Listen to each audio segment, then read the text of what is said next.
Praise the lord. Hallelujah. ప్రభు అయిన యేసుక్రీస్తు నామమున పేరిట మీ అందరికీ శుభోదయం. ప్రియ దేవుని బిడ్డలారా, ఈ అందిన ఆహారంలో ఈ బుధవారం దినంలో మనమందరం చేరి ఉన్నాం.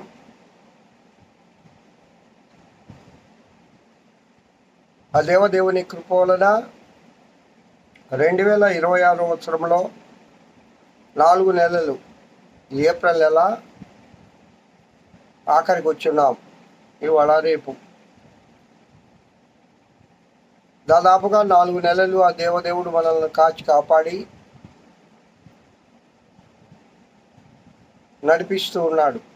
నేను అనుదినం చెప్తాను ప్రియులరా, ఈ లోకంలో ఇప్పటి వరకు నేను జీవించి ఉన్నానంటే అది కేవలము ఆ దేవదేవుని ఉచిత కృప. ఇది ఆయనిచ్చిన జీవితం. ఆయనిచ్చిన జీవితము ఆయన కోసమే జీవించాలి. అందుకే భక్తుడు అంటాడు, ఇదిగో నా జీవితం దేవానికి అంకితం, బ్రతుకైనా చావైనా నీ కోసమే. అవును కదా,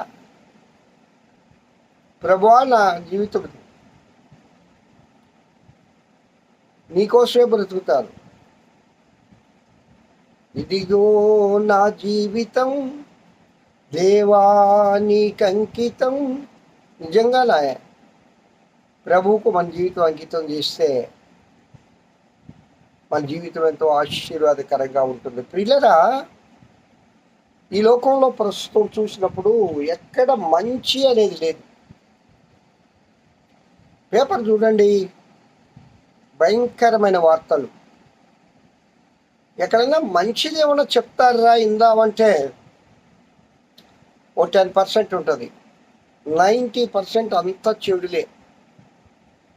మంచి మాట లేదు, మంచి కార్యం లేదు, మంచి పనులు లేవు. అసలు మంచి అనేదే లేదు. అయితే దేవుని గ్రంథంలో 92వ సంకీర్తనలో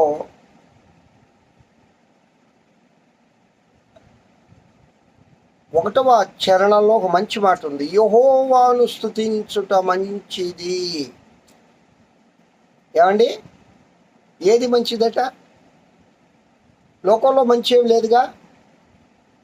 మంచి అని చెప్పుకోవడానికి ఒకవేళ ఇప్పుడు మంచి అంటే రేపటికి అది చెడ్డగా మారుతుంది. నేను చెప్తాను, నా friend is a good boy, is a good person, చాలా మంచోడు అని పరిచయం చేస్తాను. తదుపరి కొన్ని సంవత్సరాలు గడిచిన తర్వాత అదే మంచోడు అన్నవాడిని నేనే చెప్తాను, అరే బాబు వాడి దగ్గరికి వెళ్ళగా, ఆ రోజు ఏదో నేను చెప్పాను అప్పుడు మంచోడే, ఇప్పుడు మాత్రం చాలా ధనాశపరుడైపోయాడు రా బాబు, వద్దు వాడు కోటేశ్వరుడు అయిపోయాడు, వాడి దగ్గరికి వెళ్ళగా. ఎక్కడికి పోయింది ఆ మంచితనం? ధనం మింగేసింది. ఇక్కడ మంచితనాలని ధనము, వ్యామోహము, అజ్ఞానము, లోక సంబంధమైన జ్ఞానము అవన్నీ మింగేస్తాయి. మంచితనం కనపడనీయకుండా చేస్తాయి.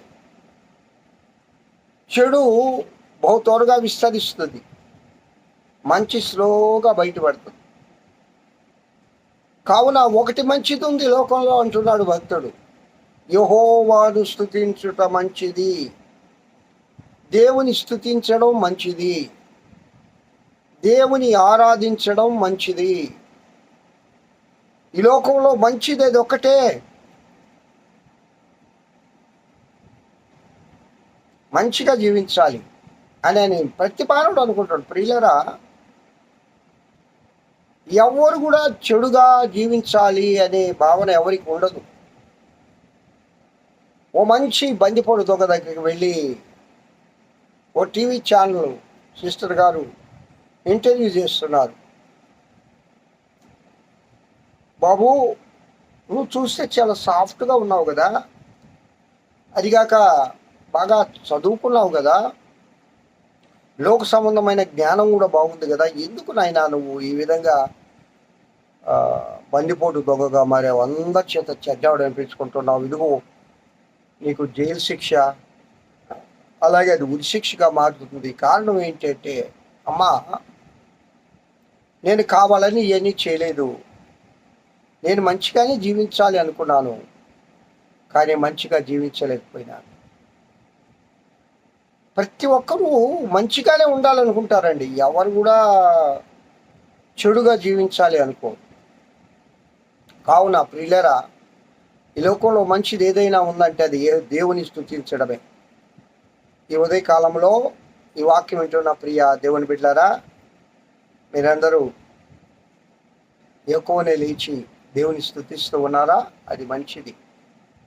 ప్రభువును స్తుతించండి, ప్రభువును ఆరాధించండి, ప్రభువును ప్రార్థించండి, దేవుని పొందుగలిగి ఉండండి, దేవునితో సహవాసం చేయండి, ప్రభు ప్రేమను చూరగొనండి, ప్రభువును ప్రేమించండి, నిరంతరము ఆయనతో నడవండి, ఆయన కృపను పొంది ఆయన ఆశీర్వాదములకు పాత్రులము అవుదముగాక. ఆమేన్. దేవుడి వాక్యం దీవించి ఆశీర్వదించును కాక.